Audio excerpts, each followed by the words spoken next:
There is a real lot of misinformation going on.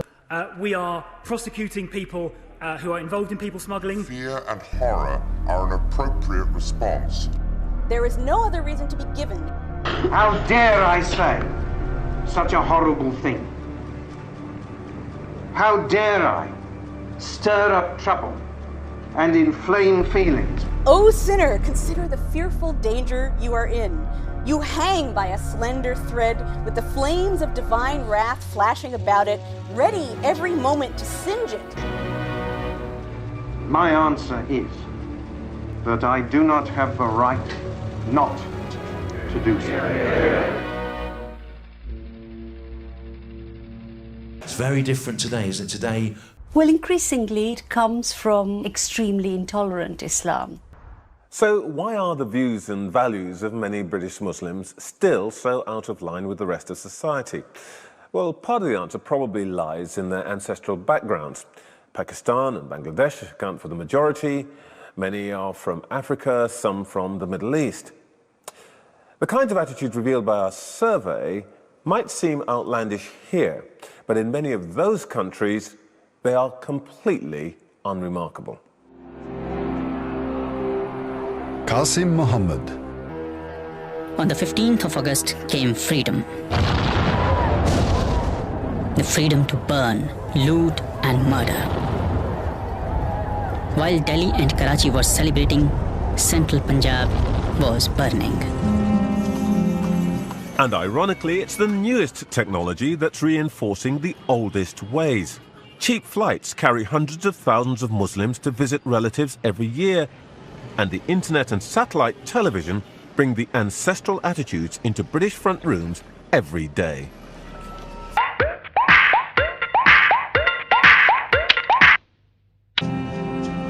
Between August 1947 and March 1948, 4.5 million Hindus and Sikhs are forced to migrate from Pakistan to India. 6 million Muslims must move in the opposite direction. Britons and Indians witnessed the bloodshed. Shahid Ahmed. It is a battleground. People have gone mad. Trains to Pakistan are being looted and occupants slaughtered. We all knew that carnage was in the offing. So did Mountbatten. The British Empire, which tried to build India over centuries, can never live down this great tragedy.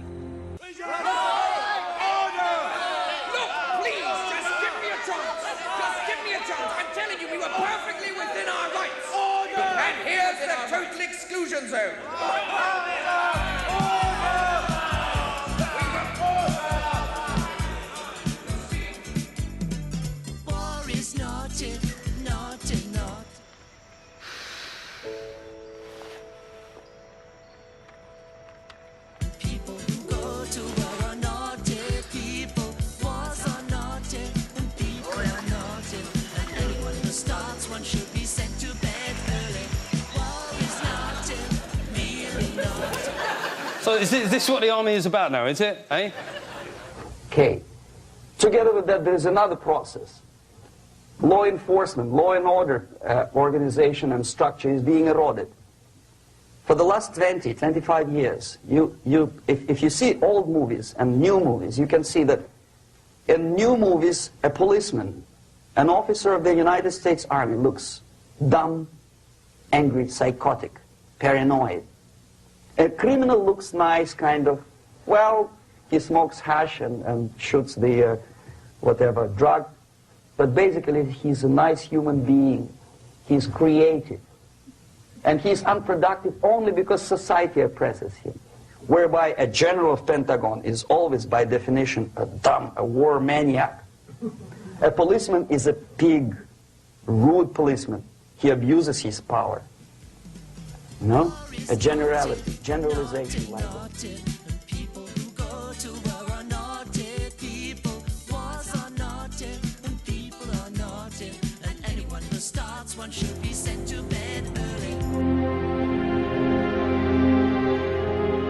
Lieutenant Colonel Hubert Boyd Hudson. The sight from the air was awe-inspiring.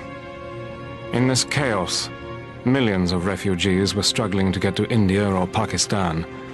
Thousands of others were doing their best to prevent them, murdering them by the hundred. But death is nothing. There are things more terrible than death. Their only thinking is, uh-oh, once you got the Sharia, you'll be chopping heads off and hands off. That is not the case. We're not looking for that kind of Sharia because we're not an Islamic State here. As Anjum points out, Sharia can be understood in widely different ways. For Imrul Haq, it's all about the politics. He's preparing to give his message to shoppers at London's Shepherd's Bush. The sort of Britain that we want is a Britain where the Sharia is implemented. The Sharia would entail Muslims and non-Muslims living together as they did from China all the way to Spain. Under the Ottoman Caliphate, the Abbasid, the Umayyad Caliphate, it has happened in the past. The restoration of the Caliphate in the Middle East, by the way, is the key aim of ISIS. ISIL is still trying to establish a caliphate. Our survey of British Muslims shows that 7% support that aim. From what you can see on Instagram and Twitter, you can see that there are areas in Syria and Iraq where it looks like they are implementing Sharia. There are things more terrible than death. The worst atrocities are in the newly divided Punjab. Fleeing refugees are terrified that their women will be raped. Gurmeet Singh. We felt totally helpless. We were completely surrounded. We had no weapons. We took the decision that all the women, our own family, must be killed. First, we killed the young girls with our own hands. Kerosene was poured over them, and they were set on fire. Women and children, where could they have gone? Kulwant Singh. My mother saw my father being killed. They cut him up into 100 pieces. I was trembling. At my feet, there were many bodies. There were fires all around. And then they threw the children into the fire. My mother, she hid me by my father's body. And what it would mean is that the Muslims living in the state, they would live side by side with non-Muslims, and the non-Muslims would pay something called a tax, called the jizya, whereby their food, clothing and shelter and their honour will be protected and it will be provided for. You'll see that places like, Downing Street and, Buckingham Palace, they will be under the Sharia, and we'll probably make it into a homeless person's shelter. We must strive to give everybody greater security against poverty, unemployment, sickness, and old age. Above all, we must tackle the housing problem with the same drive which we put into our war effort.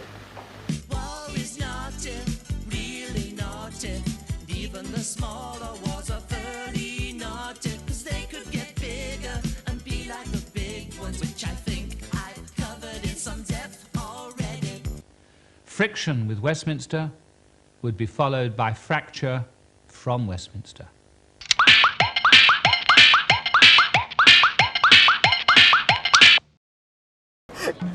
Imrul genuinely believes that the caliphate would be better for everyone, Muslim and non-Muslim. Fortunately for him, British Muslims agree. How dare I say such a horrible thing? How dare I stir up trouble and inflame feelings by repeating such a conversation? My answer is that I do not have the right not to do so. I want to know what you think. I want you to know what kind of people we are, what kind of government we'd be. What kind of country? If I was given a good deal of experience with it in my own life, I would fight it. Nothing motivates like personal experience. So it's only reasonable that those of us so inclined fight the greatest forces for religious oppression we see around us. If you want to change something, you have to be a part of something. You have to get involved, you have to educate yourself on it, and you have to make a change from inside. It's all good and well having opinions saying no one listens, but if you're not there to be listened to, who's going to listen?